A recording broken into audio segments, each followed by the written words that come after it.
You have made it to the midweek edition of Primetime News. I'm Selima Shimwefeleni Masipa. Good evening and thank you for joining us.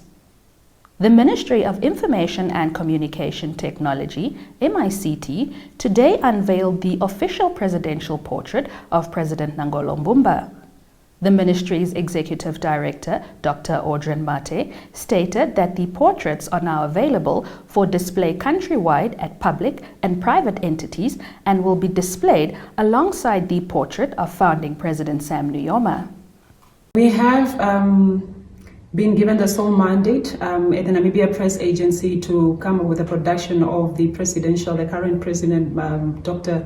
Nangolo Mbumba, and we have the portraits available at our head offices here in Windhoek. And each portrait, the framed ones are going for 1,800. We also have the unframed ones, but those ones are not available. We're only producing them upon order or a request from the clients. So you can contact myself, Sylvia, at sales@nampa.org, or my colleague Veronica, who is at her email address is veronica@nampa.org.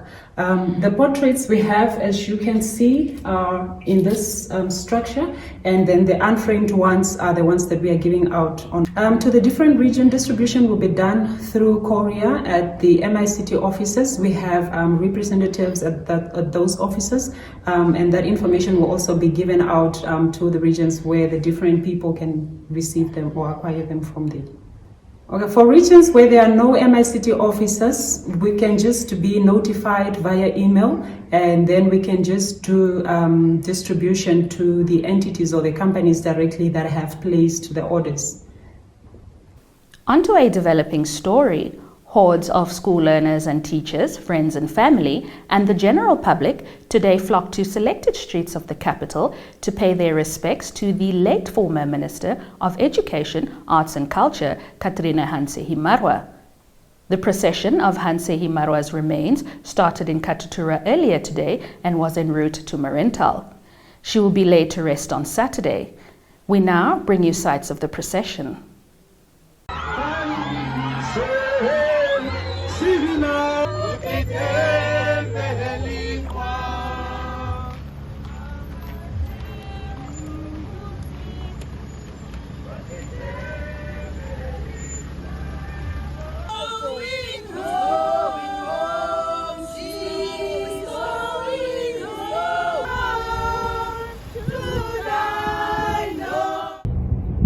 She's a hero of the Southerners. Southerners look up to her. In many instances, she rose for the voiceless people. She was the voice of those who cannot represent themselves at any structures of the government, any structures of the party, because she knew she was a Messiah that would sit in for those. Really, I am so sad in my heart, but we can do nothing. It's a death camp. Even if you love someone, they will be gone. So, but to come and support her, even she doesn't know what's going on, they will let her know that we feel for the lady. That is why I am here, to come and say the last goodbye. Entire, but I am on is a Thomas region, and this is a Thomani traditional dresses, so entire. So it is the why I said, let me put it on the way I feel, and then stand strong goodbye from Thomas region. I'm from the south. I'm from Keetmans, and I'm here to pay my last respect to Honorable Katrina Hanse-Himarwa, the education icon of Namibia, a real role model for the young and the old. And I'm standing here as a proud Southerner, because she was representing the South, and she was doing it very well. And it is out of pride that I'm here today to say goodbye to her. She's going home. She's going home. She's going home to die no more. Now onto the Kunene region, where the Ministry of Agriculture, Water and Land Reform on Tuesday confirmed an outbreak of contagious bovine pleuropneumonia, commonly referred to as lung sickness, in the region. Primetime News regional correspondent Wakutura Kambeikwa brings us this report.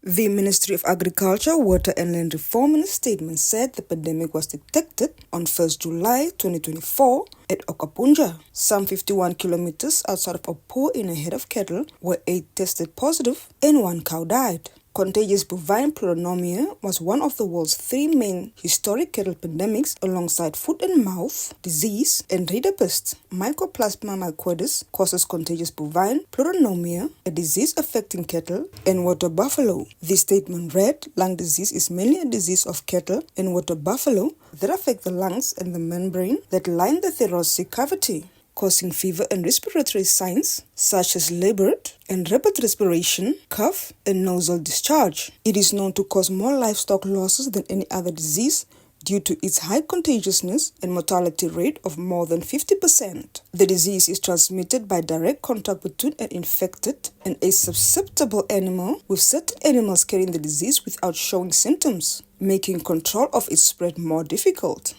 The statement further read, the disease cannot be treated and infected cattle remain a source of further infection to other cattle. Humans are not known to be susceptible to lung sickness, so there is no health risk. To safeguard the livestock industry, the ministry issued various control measures under the Animal Health Act 1 of 2021 based on cattle movement patterns around infected areas, such as a complete movement ban on live cattle except for direct slaughter within 48 hours under veterinary supervision in and out of a poor urban constituency. It has also imposed a moratorium on the movement of cattle lung tissue from slaughtered cattle within and outside of poor urban constituency, as well as suspension of cattle gathering activities within the constituency until further notice. We now bring you an alarming update on the global HIV AIDS pandemic stats. A joint United Nations program on HIV AIDS says UNAIDS data on HIV and AIDS infections has indicated rising infections in 3 regions, mainly the Middle East and North Africa, Eastern Europe and Central Asia and Latin America, and gaps and inequalities persist. Sawi Hausiko filed this report.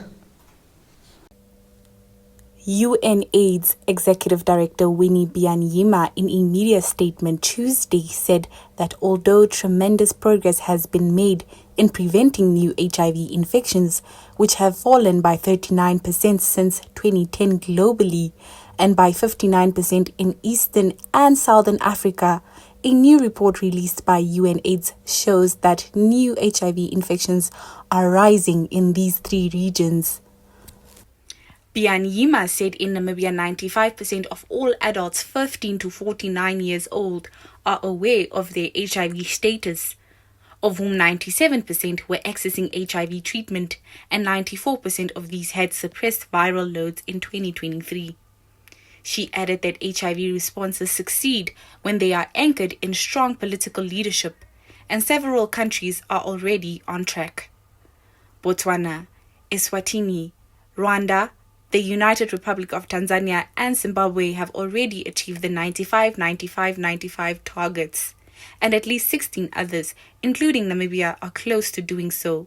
She also indicated that the report finds that if leaders take the bold actions needed to ensure sufficient and sustainable resourcing and human rights protection, the number of people living with HIV requiring lifelong treatment will settle at around 29 million by 2050.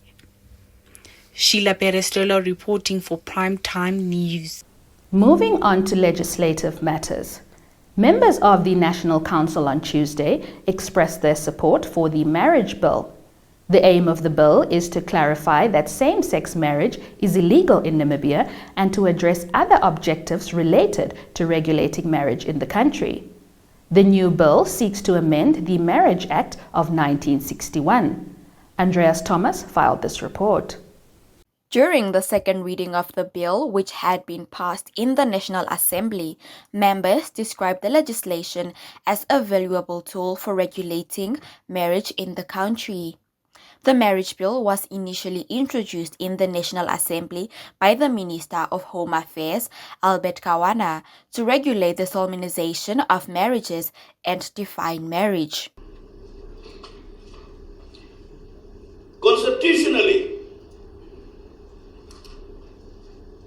I know about the ruling of the court a few weeks or so back, but the Constitution is still to be amended to include same-sex marriages.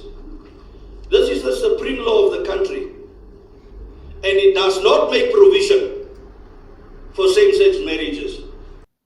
It came during a time of heated public debate concerning the status of same-sex relationships in Namibia, following a High Court decision to outlaw colonial-era laws that criminalized sexual acts between men. Harold Kamburude, a lawmaker from the Landless People's Movement, stated that the Namibian constitution does not recognize same-sex unions. He believes that the court ruling would require a constitutional amendment to recognize same-sex marriage, a stance he does not support.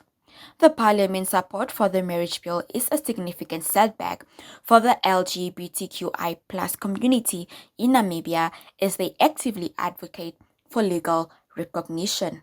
Konjeni Yambinga reporting for Primetime News. Stay tuned for your top roundup with the business segment thereafter.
Welcome to Primetime Biz, your premier source for all things business related.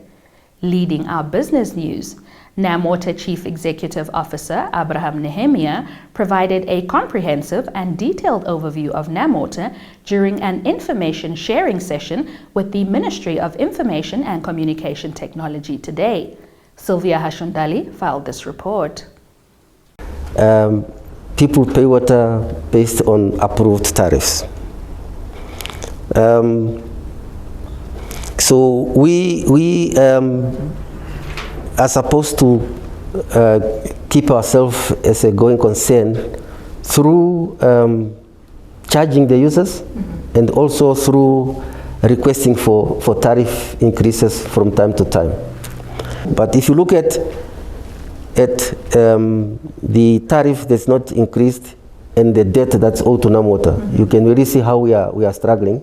And we need to be really supported, that people really try their best to be able to pay for the water that they are consuming. We put up infrastructure, as I said, and we need to take water to people who are very far from the water sources.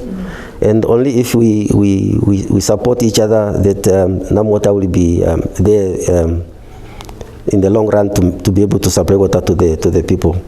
The millions of dollars that we are spending on treatment and purification of water, so it's not an easy thing. And the cost of water is built into tariffs that should be adjusted each year so that the costs are recovered fully. On to news from West Africa.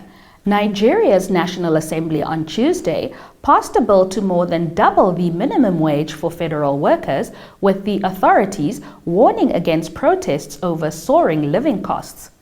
The monthly minimum wage is set to rise from 30,000 to 70,000 naira, around $43 once President Bola Ahmed Tinubu gives his assent to the bill, which passed rapidly through the Senate of House of Representatives. AFP has more on this story.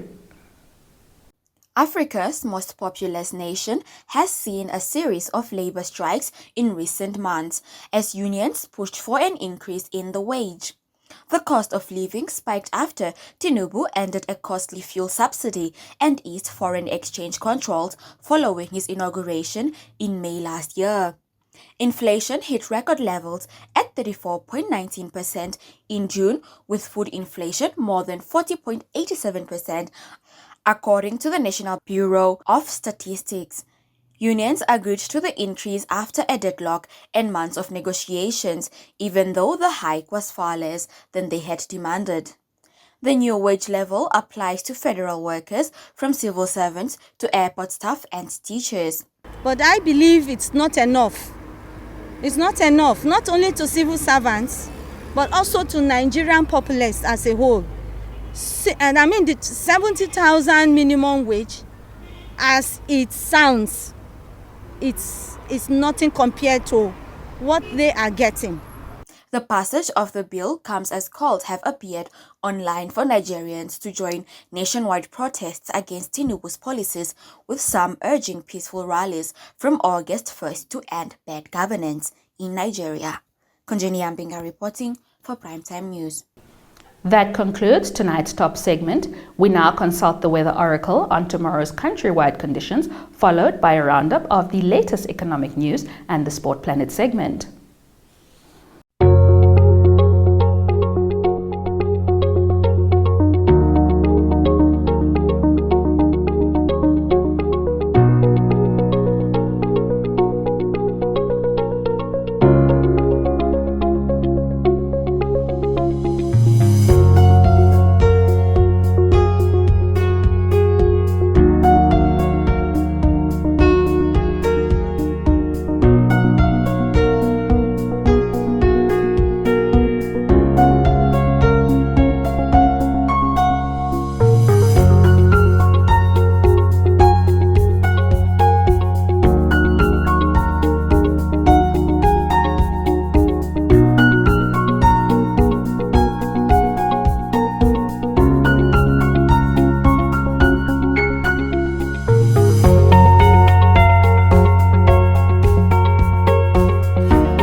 Welcome to Sport Planet, the segment dedicated to all things sporting action. We commence with rugby. South Africa's centre Andre Esterhuizen has been banned for 4 matches after being red-carded in a test against Portugal last weekend, World Rugby announced today. He was initially shown a yellow card by Scottish referee Holly Davidson after a head-on-head tackle on Jose Lima in Bloemfontein. The punishment was upgraded to a red card after off-field officials reviewed the 3rd-minute incident. World Rugby said the ban would be reduced to 3 matches if Esterhuizen, who recently moved from London club Harlequins to the Sharks in Durban, attends a coaching intervention program. The program was launched 3 years ago and is designed to reduce head contact by incentivizing players to practice tackle techniques that carry a statistically lower injury risk. On to an update from the English Premier League. Pep Guardiola insists Kevin De Bruyne will not leave Manchester City this season after reports the Belgium star could move to Saudi Arabia. De Bruyne has just 1 year left on his current City contract, and the midfielder revealed recently he has spoken with his wife Michelle about his future plans. For Michelle, an exotic adventure is okay, De Bruyne said, in a hint that he could end his successful spell at Premier League champion City. Saudi Pro League club Al Ittihad were believed to be interested in De Bruyne. But UK press reports on Tuesday said City manager Guardiola had rejected any thought of the 33-year-old being allowed to walk away this season. Stay tuned for your sports roundup.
This concludes our Wednesday's edition of Primetime News. Many thanks for tuning in. A reminder to follow the on-screen prompts and subscribe to the Nampa TV platform to stay updated on developments shaping the global village. On behalf of myself, Hanse-Himarwa, and the dedicated crew behind the scenes, it's good night.